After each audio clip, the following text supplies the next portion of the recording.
নমস্কার বন্ধুরা, কেমন আছো তোমরা সবাই? আশা করি তোমরা সবাই খুব ভালো আছো। হ্যাঁ, আমিও খুব ভালো আছি। আজকে তোমাদের সাথে একটা নতুন রান্নার রেসিপি শেয়ার করব। তো ঘরে থাকা মোটামুটি কয়েকটা জিনিসেই রান্নাটা কমপ্লিট হয়ে যায়।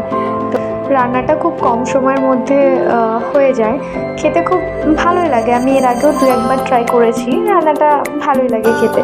তো এটার জন্য প্রথমে আমি চিকেনটাকে ভালো করে পরিষ্কার করে ধুয়ে রেখেছি। তো তারপরে এর মধ্যে পরিমাণ মতন টক দই আর একটু গোলমরিচ গুঁড়ো, স্বাদ মতো নুন দিয়ে এটাকে ম্যারিনেট করে মোটামুটি 20-25 মিনিট মতন আমি রেখে দেবো। তো রেখে দেওয়ার পরে যেটা করতে হবে, কিছু মশলা আমাকে রেডি করে নিতে হবে।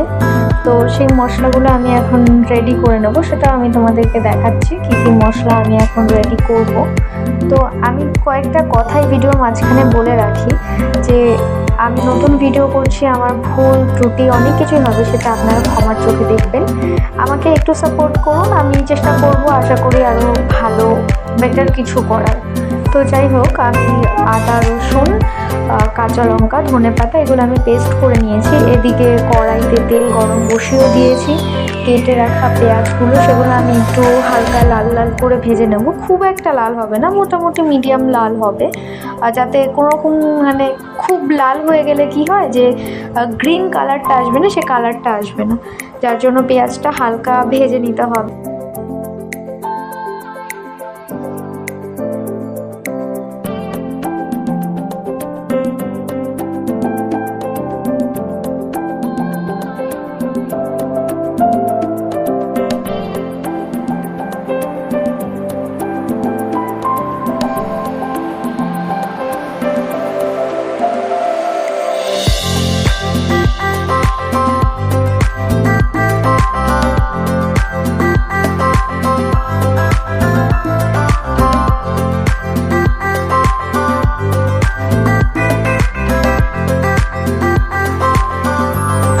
যদি মনে করো একটু হালকা হলুদ দিয়ে নেবে তো সেটাও দিয়ে নিতে পারো, আমি একটু হালকা হলুদ দিয়ে নিয়েছিলাম। আর সাথে কেটে রাখা টমেটো কুচিগুলো দিয়ে আমি একটু নাড়াচাড়া করে নেবো।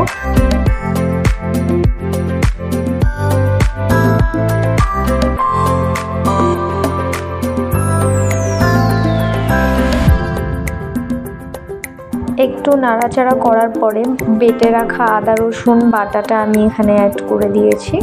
তো আদা রসুন বাটাটা দিয়ে একটু ভালো করে ভেজে নিতে হবে।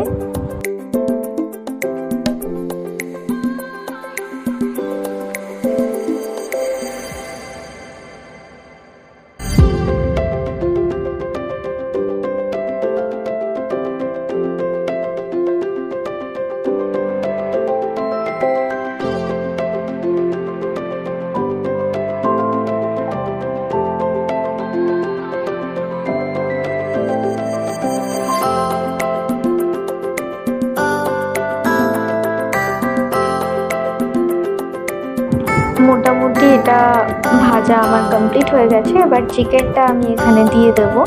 তো চিকেনটা আমি দিয়ে দিলাম। দেন এবার এটাকে একটু নাড়াচাড়া করে নিতে হবে, যাতে পুরো মশলাটা চিকেনের গায়ে খুব ভালোভাবে লেগে যায়।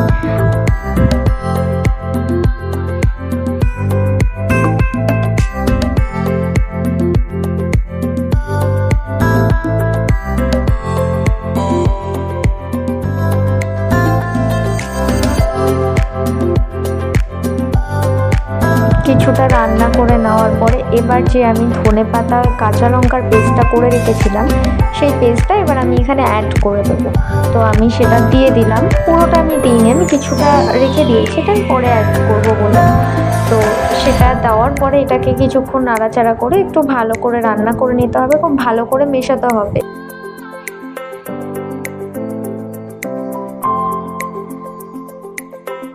মোটামুটি 15-20 মিনিট রান্না করার পরে এখানে দেখতে পাবে যে এটা থেকে এমনি জল ছেড়ে দিয়েছে।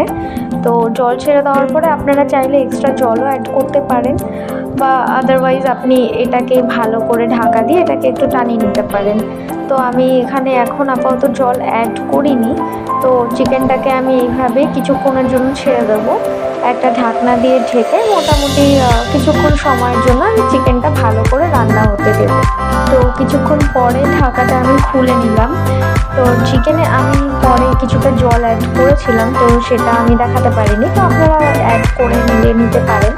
তো আমি জল অ্যাড করেছিলাম, এখন এই জলটাকে মোটামুটি একটু টানিয়ে যে হয় না একটা গ্রেভি গ্রেভি ভাব, তো ওই গ্রেভি গ্রেভি ভাবটা আসলে আমি চিকেনটাকে নামিয়ে নেবো।